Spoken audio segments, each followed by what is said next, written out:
Estamos una vez más con las patas en el barro y tal vez un poco más que de costumbre porque venimos en tiempos de una alta conflictividad social porque la situación de la pobreza en la Argentina está cada día más caliente, más preocupante. Venimos de movilizaciones, acampes, discusiones en lo más alto de los distintos niveles de gobierno, nacional, porteño, y por supuesto los movimientos sociales, los partidos de izquierda cobran en circunstancias como esta un protagonismo muy particular.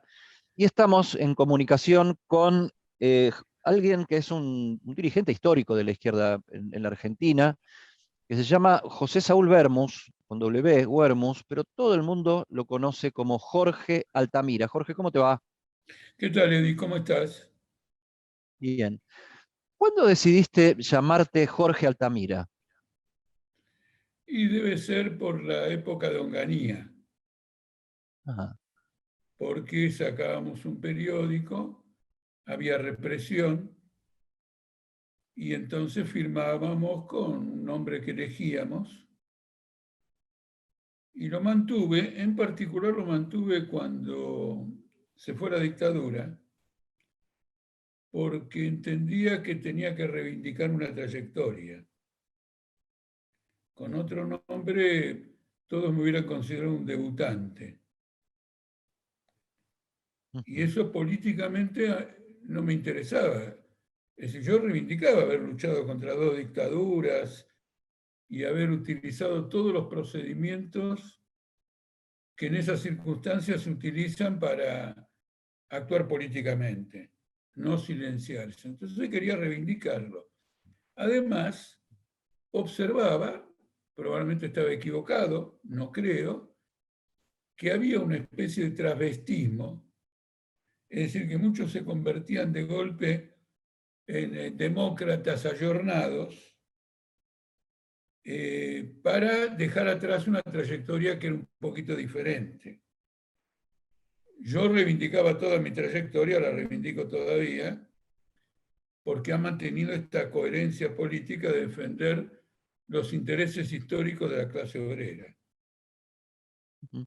Ahora, mirá qué significativo puede serlo o no, porque vos elegiste al, la identidad a ver, del militante clandestino por sobre la identidad del nombre del documento eh, para hacerte conocer públicamente, digamos, una vez que se salió de la clandestinidad en serio, ¿no? Porque ese era el sentido del seudónimo, preservarse, preservar la seguridad y preservar la vida, pero elegiste al militante clandestino para siempre. No, no es eso. Lo que reivindico es que cuando hay una dictadura hay que luchar. Hay que luchar siempre. Y eso es una trayectoria muy consecuente. Es importante, digamos, ese señalamiento. No solo se aplica a mi nombre. Nosotros bajo la dictadura de Videla fuimos ilegalizados Ujú. y nuestro nombre era Política Obrera. Cuando nos legalizamos en 1983, elegimos como nombre Partido Obrero. No podemos elegir el Político Obrera porque la dictadura continuó hasta diciembre del 83 y sus decretos estaban vigentes. Entonces, no pudiendo usar nuestro nombre original, usamos el nombre Partido Obrero para que todo el mundo siga diciendo PO. Claro. Y esto el que lo observó, te lo digo porque sos periodista, fue un individuo corresponsal de la Folia de San Paulo en Buenos Aires, Clovis Rossi, probablemente te suene porque era un periodista muy destacado, que dijo, miren qué circunstancia, esta organización se llamaba Político Obrera y sacaba un periódico que se llamaba Político Obrera, y ahora se legalizó como Partido Obrero y saca una publicación que se llama Prensa Obrera. Entonces, como vos observás con esto, porque esto cierra la inquietud tuya, cierra el paquete, el Ujú. afán de reivindicar la trayectoria en nosotros es fenomenal. Ahora, ¿qué político puede reivindicar su trayectoria?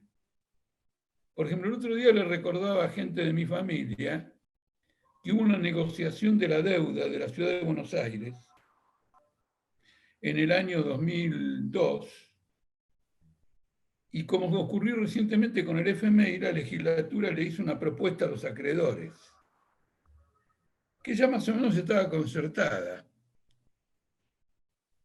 y que era pagar la deuda, como esto del FMI, con una tasa de interés que era muy elevada, 7%, y los acreedores rechazaron la propuesta.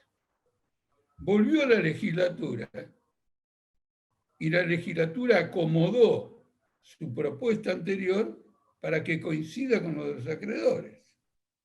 Es decir, que los que dirigían la ciudad de Buenos Aires eran los acreedores. ¿Y en qué consistía la diferencia?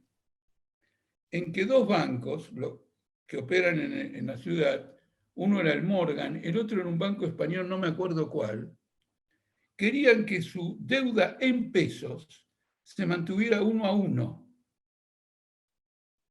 y no que se les pagara en pesos como era la deuda. Y la legislatura les dolarizó la deuda. Una verdadera estafa legal y económica. La votaron todos los que gobiernan hoy. Alberto Fernández, Vilma Ibarra, Vito Bello, Olivieri, todos. Los que hoy dicen que son nacionales y populares. ¿Pueden reivindicar la trayectoria que yo reivindico? Hablando de trayectoria, vos estás a una semana de cumplir 80, Jorge. Ah, sí, clavado. Mm. Ya me está preocupando. No te Hoy preocupes me di porque... cuenta que me estaba preocupando. ¿Por qué hoy? Nada, como se acerca, vos mismo dijiste, una semana, Claro. abandono una década para entrar en otra. Ujú. Sí, yo recuerdo biografías de personajes asociados a la izquierda, aunque no exactamente desde la concepción taxativamente tuya, que hicieron sus biografías, qué sé yo, García Márquez la tituló Vivir para contarla, Pablo Neruda la tituló Confieso que he vivido. O sea, me parece que tratando de darle un sentido positivo y para adelante y reivindicativo de sí mismo, ¿no? Porque me parece que las trayectorias son eso, y un número redondo como los 80, no sé, creo que debe, vos mismo lo decís, ¿no? Debe impactar un poco, porque pasa todo tan rápido aparte. Pero ¿te acordás tu primer día de militancia? Sí. Bueno, depende de cómo lo consideremos. Yo adjudico mi primer día de militancia a lo siguiente. Tenía 15 años, trabajaba en una institución de salud y el delegado me pidió que hiciera de correo con otras instituciones de salud porque querían, bajo la dictadura de Aramburu, en 1957, hacer el acto del 1 de mayo. Y coordinaban varios sindicatos, uno de ellos era Sanidad. Y yo trabajaba en una institución de salud, y como era, imagínate, tenía justo clavados 15 años, a veces salía para hacer trámites que correspondían al lugar donde yo trabajaba, y entonces el delegado dijo, te voy a aprovechar y vas a hacer de correo con otros cuerpos de delegados para actuar. Y yo lo hice, y luego el 1 de mayo fui a Plaza 11 y asistí al fruto de mis andanzas. Probablemente Mirá vos. esa sea la Y, primera y fecha. escúchame, y eso era la preparación de un 1 de mayo, y eso era, ¿qué gremio? ¿El gremio de sanidad? Y Pero ese había otros delegado, gremios, porque y ese luego, delegado tenía afiliación partidaria. sí, era del Partido Socialista. del Partido Socialista de Alfredo Bravo. Sí, sí, el ¿Te Partido acordás Socialista, el tradicional, digamos. del Partido Socialista que fundó Juan B. Justo? Exacto. Pero él tenía un espíritu clasista poderoso, al punto que yo de chico lo identificaba con mi papá. ¿Por qué? Porque cuando declaraban una huelga, siempre se cumplía la huelga ahí donde yo trabajaba. Pero una vez no se cumplió. Los trabajadores desacataron la huelga, bueno, fueron a trabajar. Y él nunca más le dirigió la palabra. Claro, de Nunca esos más. dirigentes de antes también, ¿no? Que tenían esos Claro, pero principios tan marcados. a mí que eso me pareció un poco duro, sentí que era duro, me resultó también inspirador. Me resultó inspirador. Ujú. Probablemente esa sea la primera actividad, aunque te voy a Jorge, decir la verdad, creo que hubo una anterior. Pero más anecdótica, ¿cómo te puedo explicar? Yo pasé por una calle que no me acuerdo cuál era, y había un local del Partido Demócrata Progresista. Entonces entré a husmear. el partido de Lisandro de la Torre, fundado De por Lisandro de Lisandro de la la Torre. Torre. Y el- mi padre en casa nos había hablado bien de Lisandro de la Torre, era admirador. Mi papá era un admirador de Lisandro de la Torre. Entonces entré, porque me acordé de que era de Lisandro de la Torre, y resulta que se estaba desarrollando un congreso de la juventud. Y me dijeron que me quede. Mm. Entonces me quedé, escuché, etcétera, y en un momento dado había que formar comisiones de trabajo y me propusieron que integrara una. Y curiosamente tenía que ver con los derechos de la mujer. Mira vos. Mirá vos.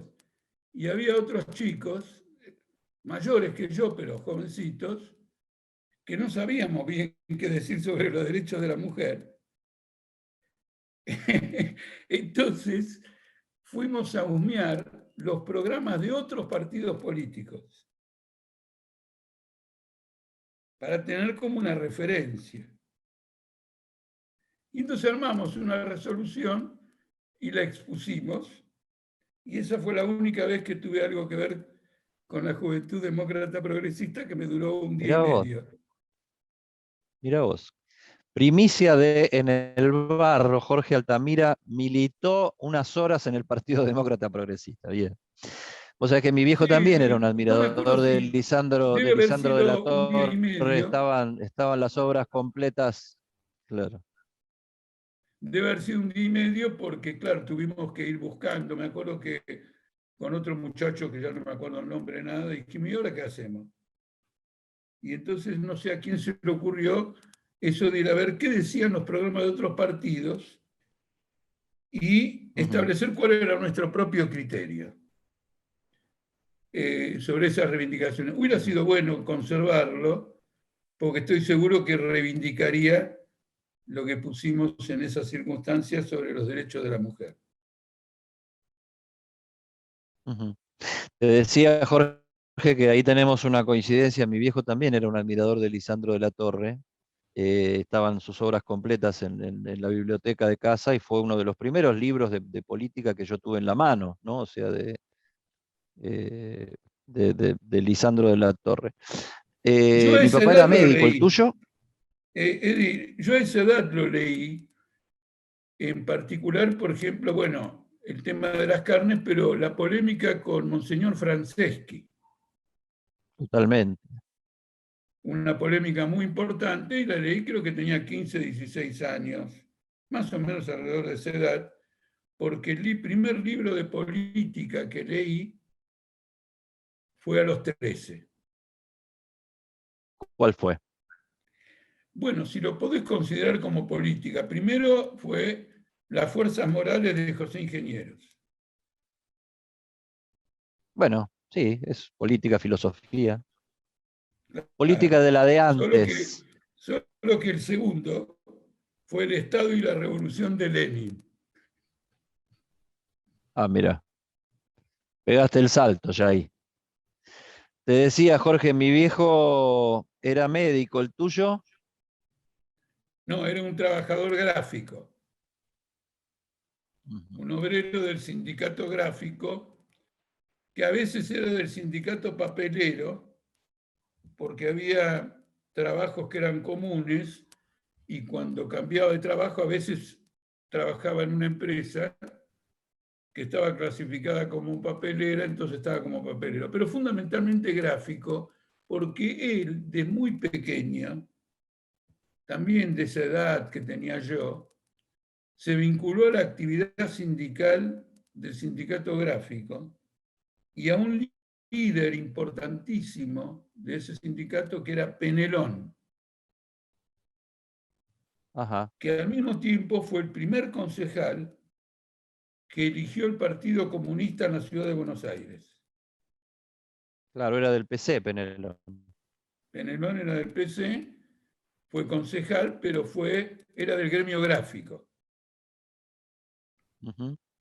No, mi padre no tuvo actividad partidaria, pero muy intensa actividad sindical por las cosas que me contaba. Ujú.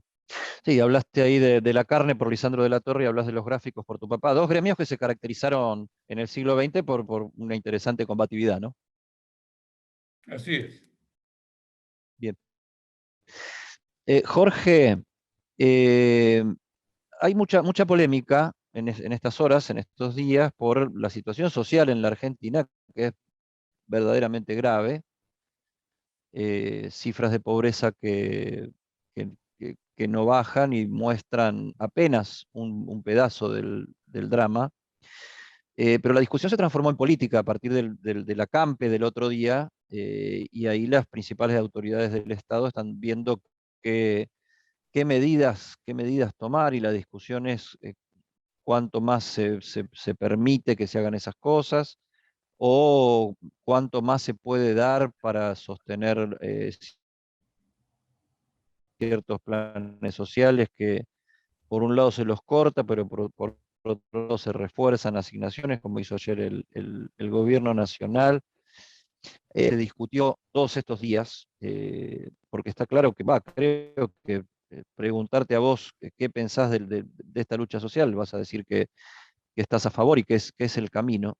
Pero hay un tema polémico, y a mi juicio polémico desde el sentido común, que es la presencia de tantos chicos durante tantos días en esos acampes. Eh, no deberían las organizaciones pensar qué hacer con esas circunstancias para ser los primeros interesados en que los chicos estén en la escuela? No, indudablemente, pero mira que hay chicos que son bastante más chicos. En el movimiento social hay muchas mujeres que son jefas de hogar. Ellas bancan todo. Y no tienen guarderías para dejar chicos en ningún lugar. Entonces tienen que estar con ellos los chicos.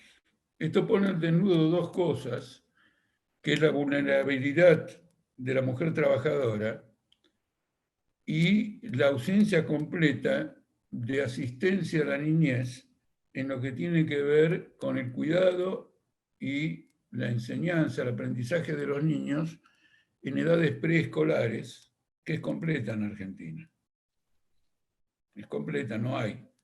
Hay compañeras que tienen trabajo, son jefas de hogar y tienen un gran problema con quién dejar los chicos, porque las grandes empresas no tienen guarderías para las mujeres. Luego lo transforman en un pretexto para no contratarlas, porque muchas trabajadoras se esconden que son madres de tantos niños, o uno, dos, tres niños, para poder ser contratadas. Es decir, que esta es otra injusticia más que se aplica contra el movimiento obrero o contra los trabajadores. Es otra injusticia más. Yo por comentarios, sé que en muchos otros países las guarderías infantiles son bastante numerosas a nivel municipal, no solo en empresas. Las empresas también tienen, pero los municipios tienen guarderías. ¿No es cierto? Mira, ¿sabes quién tiene guardería? El Congreso de la Nación. Con lo cual los diputados que ganan decenas y decenas o centenas de miles de pesos pueden dejar a los chicos en la guardería. Pero las mujeres que manifiestan no lo pueden hacer. Entonces, y esto no se cuantifica, porque vos cuantificás la pobreza, decís 50% de pobres. Pero ¿y dónde metés el agua potable para medir la pobreza? ¿Dónde metés la falta de guarderías? ¿Dónde metés la falta de luz? ¿Dónde metés la contaminación de los ambientes? Yo estuve, por ejemplo, en Guernica. Para ir a buscar agua tienen que hacer 11 cuadras. 11 cuadras para ir a buscar agua para beber. Y está todo vacío, nadie quiere construir nada. Sí, lo No, que el país estás planteando yo necesita... lo decía demasiado sintéticamente al principio, en un número de pobreza que mide ingreso y que eso es muy variable y que aparte no mide todas estas otras cosas de infraestructura, vida cotidiana, servicios, etcétera, que se suman a la carencia, no solamente la comida o el transporte que no alcanzás a pagar, sino todos los servicios y beneficios que no recibís. Eso también debe ser cuantificado. Y si lo medís en las edades más jóvenes, adolescentes y niños, las cifras de pobreza son mucho más, porque también cuando planteas por hogares, los niños multiplican la cantidad de personas en los hogares y eso acrecienta los números de pobreza, que yo siempre digo, ¿no? De qué futuro hablamos si el 70% de los adolescentes y niños están por debajo de la línea de pobreza. O sea, ese Mira, es te digo, sí, el gran drama de la Argentina. sí, una sola cosa. Para entender lo que ocurre es muy sencillo. Argentina era pionera en conquistas sociales. Ahora el salario en dólares es el más bajo de América Latina. En los años 70 teníamos 3% de desocupación, todo el mundo laburaba. ¿No es cierto? Ahora tenemos, según las cifras, 7 de desocupación y 12 de subocupación, que es desocupación. Te lo digo porque yo trabajé en ese tema y para considerar a una persona ocupada basta con que haya trabajado un día en la semana. Con lo cual, la cifra de subocupación está expresando una realidad, juntos son el 20% en este momento. Este retroceso general desmiente, uno, que la gente no quiera trabajar, dos, que el país no tiene recursos para mantener a su población, etc. Desmiente. Acá hay un sistema social que ha empobrecido a la población porque es un sistema social que está agotado. Hay países donde el capitalismo manifiesta su agotamiento con mayor fuerza o con mayor claridad que en otros. Y en Argentina eso es obvio, porque, a ver, ¿qué significa tener 450 mil millones de dólares de deuda sin la contrapartida de ninguna obra? ¿Qué significa que el Banco Central le deba a los bancos por operaciones de absorción monetaria? Es de locos. Es decir, yo me endeudo al 49% mensual para hacer una operación interna del sistema bancario. Pero eso es el parasitismo llevado a la enésima potencia. Porque se supone que la deuda bajo el capitalismo respalda un proceso productivo, respalda una acumulación de capital en el terreno real, en el terreno productivo, de donde surge una ganancia que remunera a la patronal y permite pagar los intereses a quien te haya financiado. Hoy leí en el diario que los créditos del sistema bancario prácticamente no existen. Por lo tanto, la totalidad de los depósitos que están en los bancos están aplicados a prestarle al Banco Central, que te da un bono que se llama LELIQ. Ahora lo que quieren hacer es transformar a los LELIC en bonos del tesoro. Si lo hacen, vamos a tener, con el tiempo, 100.000 millones de dólares en deuda en pesos, más 350.000 o más de deuda en dólares. Es decir, vos tenés una clase capitalista que vive parasitariamente de un cuerpo social que cada vez se empobrece más. Esto es lo que hay que cambiar. Todo lo demás es verso. No van a resolver el problema de los alquileres de ninguna manera. Para resolver los problemas de los alquileres, una familia tiene que ganar un salario que le permita cubrir el 10, el 20% de los alquileres. Es decir, el 10% del salario o el 20% del salario dedicado a los alquileres. Eso significa ganar 300.000 pesos. Hoy la media está en 60.000 pesos. O sea que la No ley van de a alquileres resolver no resuelve el tema. Ahora, no van a Jorge, resolver nada. Esto está terminado, está agotado, está caput. Esta es la ahora, base de toda la parte de crisis. ese agotamiento son los planes sociales, porque esa es mi otra pregunta, ¿no? Que tiene que ver con el sentido común y con ese lado de la realidad. ¿No se han convertido los planes sociales en fines en sí mismos y la dirigencia social también en parte del problema? Sí. En primer lugar, los planes sociales son una expresión del agotamiento del sistema. Porque pasa lo siguiente, vos vivís en este sistema, digamos, el capital vive del trabajo. Lo mínimo que le exige el trabajo en un sistema de este tipo es poder vivir, alimentarse, tener una vivienda, etc. Esa condición mínima que legitima, entre comillas, al capitalismo no se cumple.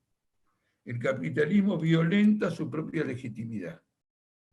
No es un sistema que permita la sobrevivencia de la sociedad por estas condiciones. Este es el primer punto. Pero tenés razón en una cuestión. Todo un sector del kirchnerismo quiere convertir esto en un sistema permanente y entonces realiza trabajos por los que le pagan 16.000 pesos a los trabajadores.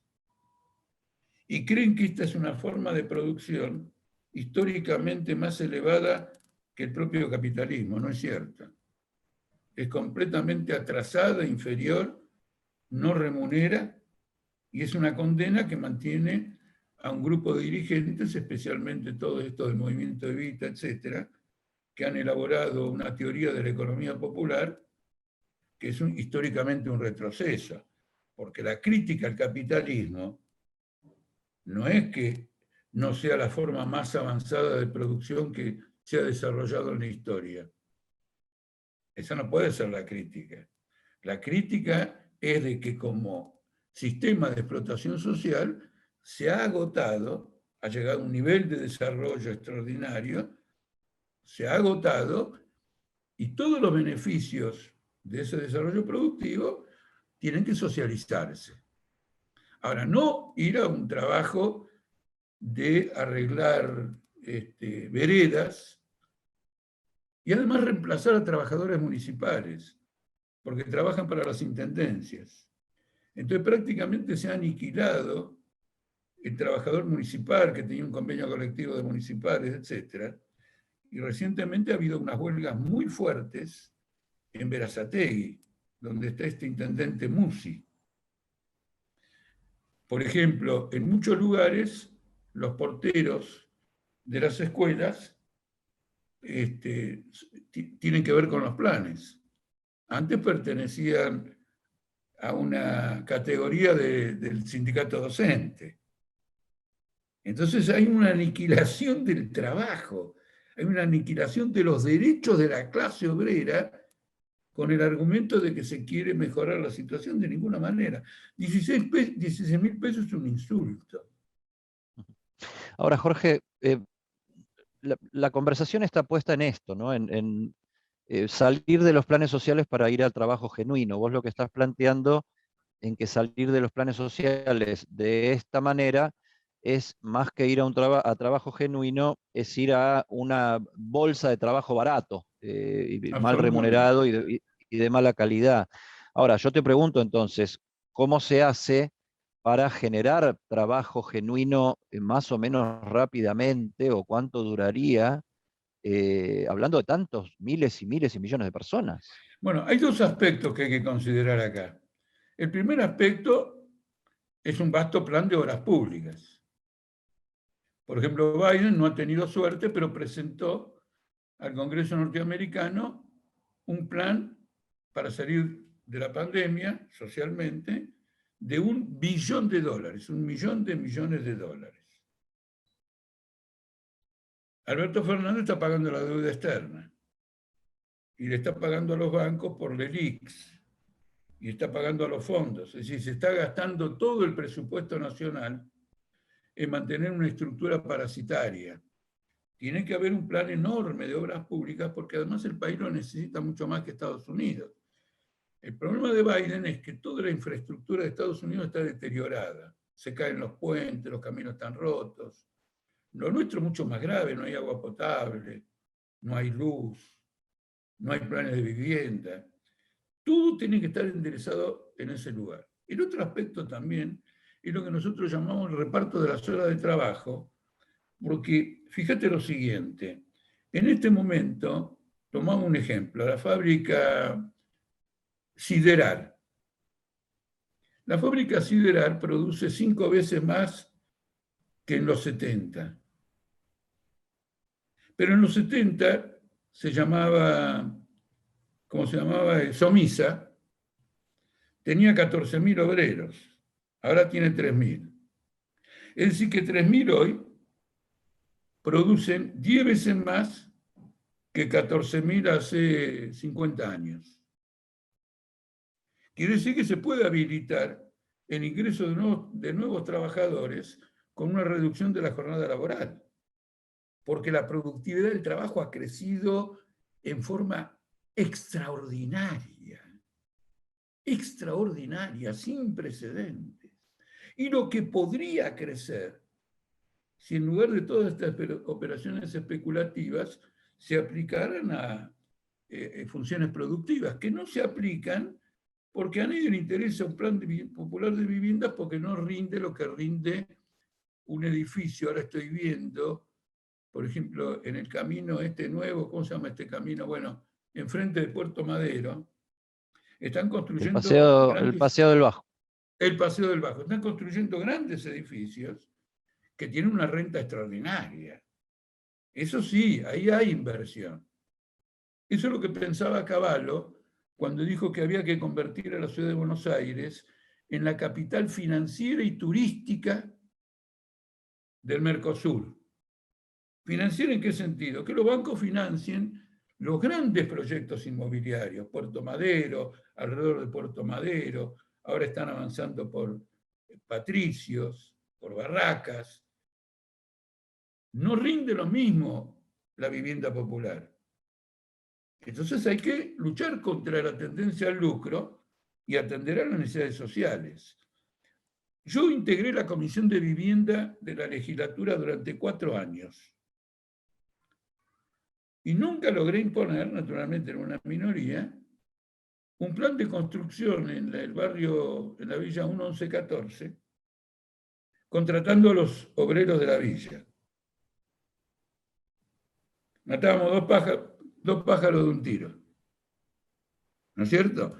Y ya que me hiciste Ahora, contar anécdotas, eso, Jorge, el kirchnerismo por lo menos trató de hacerlo y le salió mal porque explotó con un montón de corrupciones en el medio, ¿no? O no, bueno, sea, pero yo no se lo voy a dar a Joclender, perdón.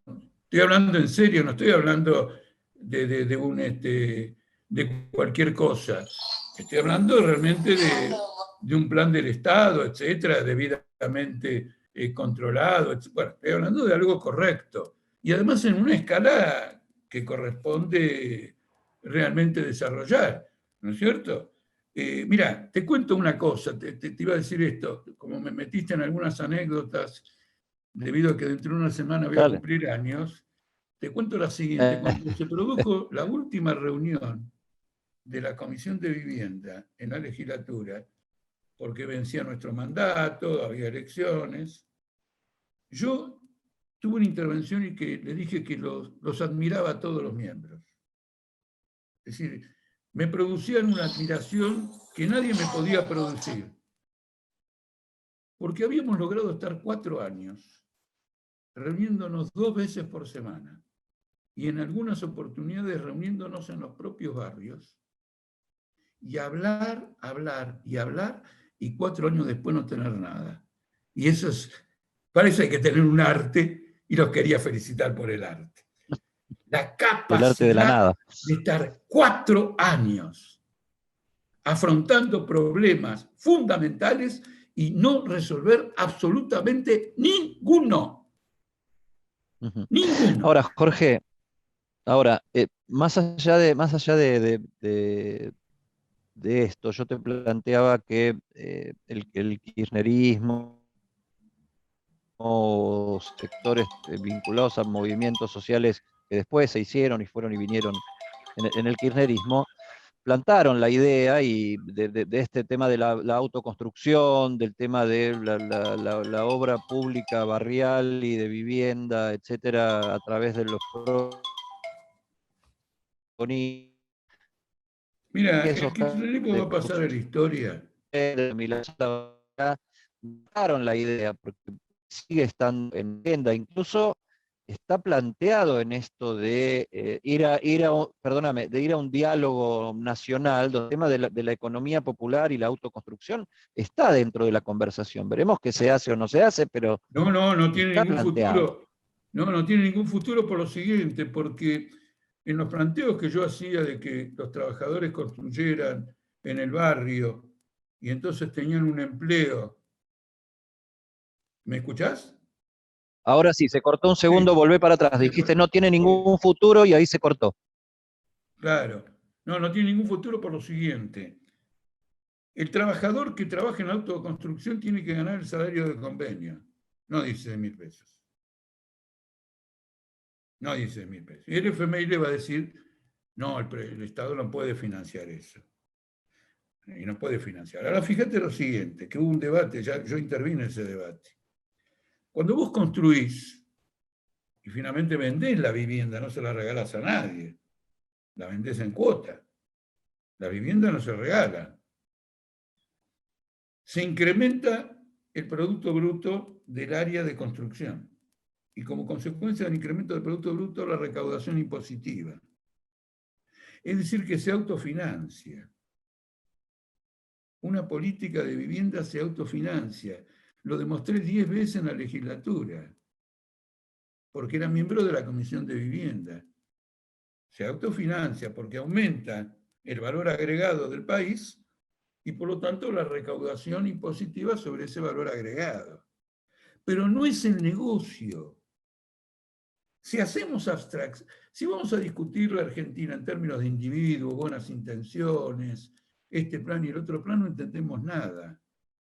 Acá lo único que hay es una dominación capitalista que apunta al lucro más elevado. Si no lo obtiene, se va a otro país.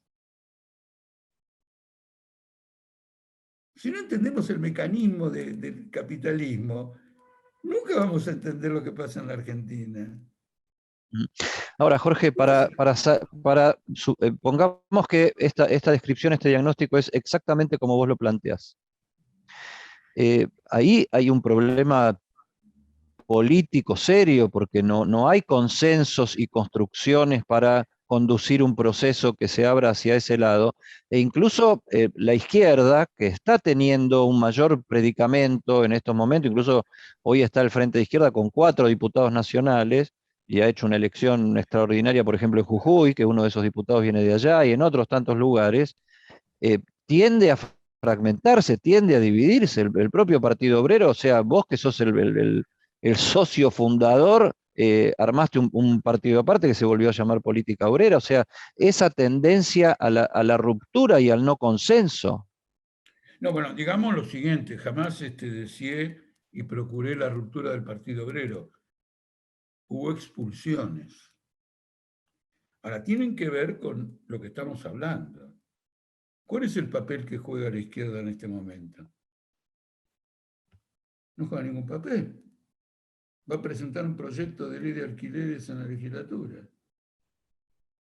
No tiene salida. El único que puede resolver problemas de los alquileres es el movimiento obrero yendo a una lucha y obteniendo los salarios que le corresponden, empezando por un salario mínimo que cubra el costo de la canasta familiar. Eso significa que nadie puede ganar menos de 180.000 pesos.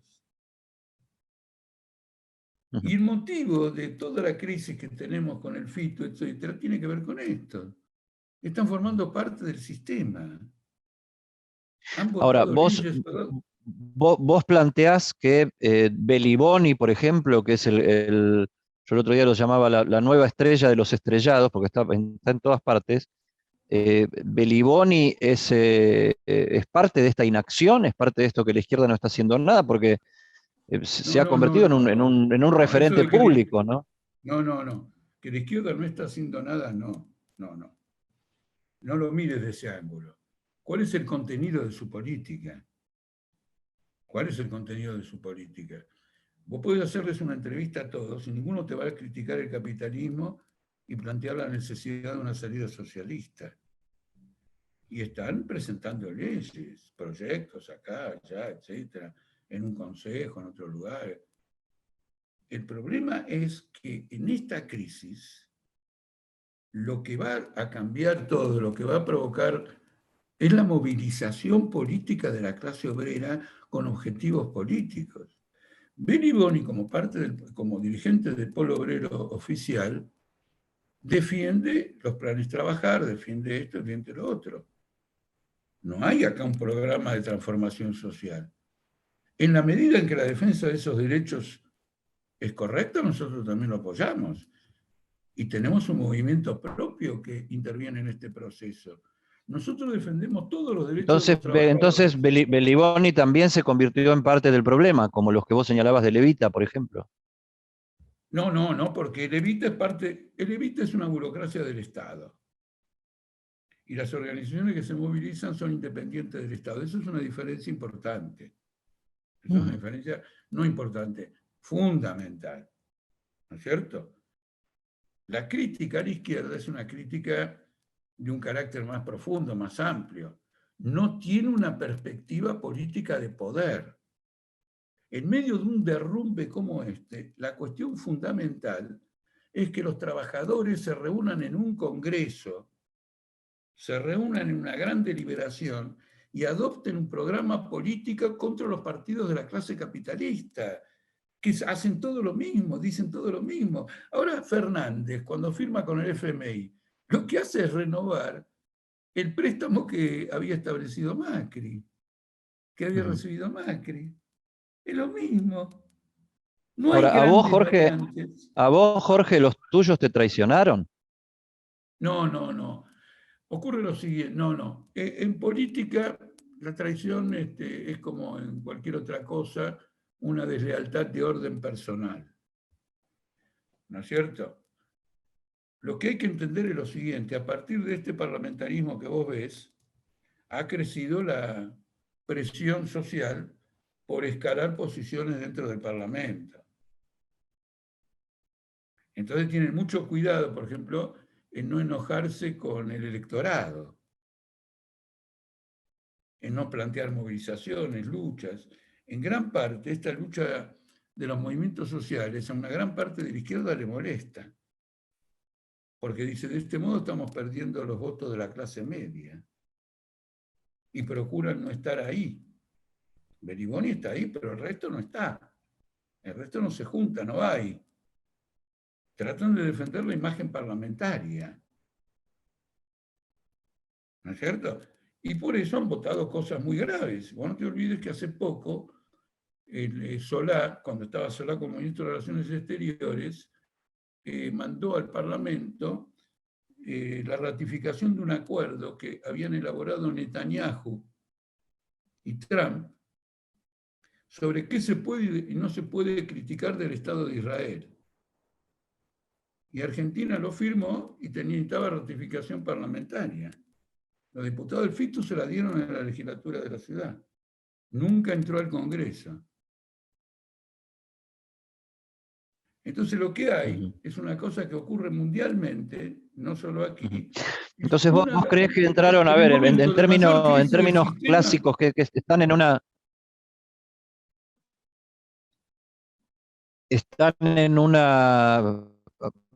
pongámoslo en términos más clásicos, más de principio del siglo XX, una desviación parlamentarista, en una desviación electoralista. Pero ostensiblemente, en forma absolutamente ostensible, en todas las cuestiones.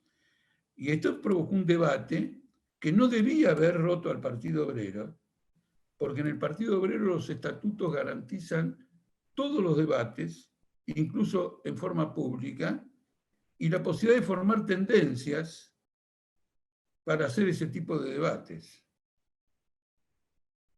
¿Está claro? De modo que siempre he defendido la unidad, digamos, del Partido Obrero, cumpliendo con los estatutos, derechos a tendencias, agrupamientos, debates, etc. Ahora, los que están en esta posición dijeron, no, tenemos que defender lo nuestro. Es una presión social, perdón, déjame terminar esta idea, es una Sí, sí, presión sí. social intensa sobre la izquierda a nivel internacional. Y esto ya ha ocurrido en el pasado, de ahí nació el reformismo, de ahí nació el parlamentarismo, etc.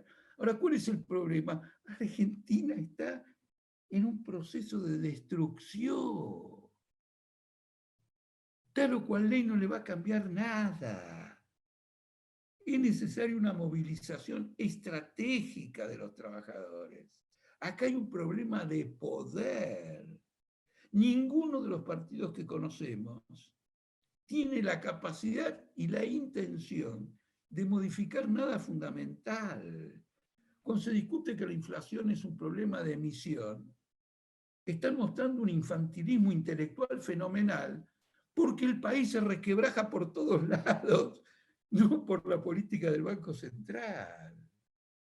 Y si el Banco Central dejara de actuar como actúa, perderían un montón de plata, un montón de capitalistas y eso no va a ocurrir porque te digo lo siguiente, cada vez que el Banco Central emite, el dinero vuelve al Banco Central bajo la forma de un préstamo del sector privado al Banco Central al 49% mensual, al 49% anual, renovable todos los meses. Es un gran negociado. Por ejemplo, te doy un ejemplo, en la pandemia, ¿quién financió el IFE? No lo financió el Estado. El Estado te dio la plata, el Banco Central la retiró a través de los bancos y le pagó a los bancos por LELIC el 49% de interés. La IFE fue un negociado del sistema bancario. Si no entendemos todo esto, que es lo que realmente se oculta, no vamos a ningún lado. Y ya que estamos hablando de la izquierda, no creo que hayas escuchado esto de ningún sector de la izquierda. Acá hay un problema de sistema social y político. Y esa es la posición que nosotros tenemos Jorge, y el ángulo de nuestros planteos. bien, te hago la última y tiene que ver con esto. Eh, lo que viene ahora a nivel parlamentario, ya que hablas de parlamentarismo, lo que viene ahora es el presidente de la Cámara de Diputados, Sergio Massa, convocando a todos los presidentes de bloque a acercar una agenda de discusión de 5, 6 o los puntos estratégicos que sean para consensuar el dictado de determinadas leyes que trasciendan la coyuntura y pongan a la Argentina en un plan de salida de la crisis. ¿Vos crees que la izquierda, el bloque de izquierda debería participar de ese diálogo activamente o crees que no? No, yo en general soy partidario de participar en todos los diálogos porque son instancias de esclarecimiento de la opinión pública. ¿Me explico? Vos no te Ujú. podés perder la ocasión de valerte de una tribuna tan importante como reuniones de todos los partidos políticos, etcétera, y hacer llegar tu posición a la opinión pública. Si vos te ausentás de ahí, quedás en un abstencionismo que puede ser negativo, que es negativo para tu corriente. Ahora, lo que no va a ocurrir es que vaya a haber un acuerdo, pero no entre la izquierda y los demás. No va a haber ningún acuerdo entre nadie, porque Argentina está quebrada y necesita una operación de cirugía. O la hace el capital financiero y terminamos en una dolarización, o la hacen los trabajadores. No hay más opciones. No hay más opciones. Y la guerra esta en Ucrania ha agravado las cosas. La hace el capital, para un cachito, ¿la hace el capital financiero y termina en una dolarización? ¿O la hacen los trabajadores y termina en? En un gobierno de trabajadores, en una economía planificada, en prioridades discutidas abiertamente, en el no pago de la deuda o en la postergación indefinida. ¿Quién puede dudar que con salarios de 16.000 pesos no se puede priorizar tasas de interés usurarias de una deuda que se replica y se multiplica a sí misma sin agregar ningún capital? Porque hay que distinguir deuda de capital. La deuda que tiene Argentina no financió ningún capital. De ninguna manera. Entre otras cosas, te lo digo porque he trabajado mucho en economía en el sector público, el capital evita financiar lo que sean inversiones y prefieren gastos para no generar competencia de una industria argentina en el mercado internacional. Entonces no hay financiación de capitales. Por eso hay permanentemente choques con este asunto de lo que pasa en el sur con las inversiones chinas ahí en el sur, problemas con bueno, hay problemas de todo tipo, no con la hidrovía. Mirá vos, para gerenciar y mantener a flote una hidrovía, ¿no es cierto? Hay una pelea absolutamente fenomenal. Y es todo lo que vos ves de inversión de capital. En cambio, hay una cosa que nadie sabe, que el Banco Mundial financia los planes de empleo, los subsidios del gobierno. Es decir, que le da plata a una tasa de interés, endeuda al Estado, no para una actividad reproductiva, sino para un gasto inmediato que no genera sus propias condiciones de repago. Entonces el sometimiento financiero de Argentina es total. Por eso estamos en una situación tan extrema. La situación en extrema no la crean los extremistas, sino que lo crea la dislocación de un sistema. Jorge Altamira, te agradezco mucho este contacto y para cerrar, decime cómo pensás festejar tus 80. Ya está todo previsto, porque mi familia me va a hacer el mismo día, 14 de abril, una gran reunión familiar. Vamos a juntar a todo, hasta primos que veo con poca frecuencia. Y bueno, y ahí te voy a decir franco, ahí voy a recibir sorpresas, porque me doy cuenta que hay un complot, ¿no es cierto?, de familiares para que yo no sepa lo que tienen preparado. Todo lo que va a pasar ahí. Bueno, entonces prepárate para las sorpresas. Te mando un abrazo, te agradezco mucho. Y la verdad que es un gusto siempre hablar con vos, porque más allá de acuerdos o desacuerdos, hablar con alguien lúcido que viene analizando la realidad desde hace tanto tiempo, la verdad que es un gusto, es un lujo poder charlar con vos. Bueno, un abrazo, Eddie. Nos volvemos a ver. Claro que sí. Felicidades. Chao.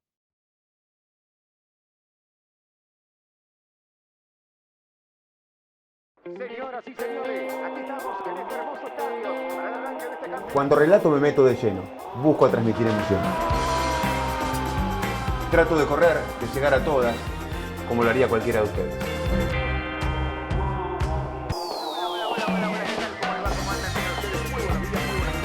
Eso mismo es lo que hago todos los días en las 2 ediciones de F90. F90, de lunes a viernes. Por ESPN.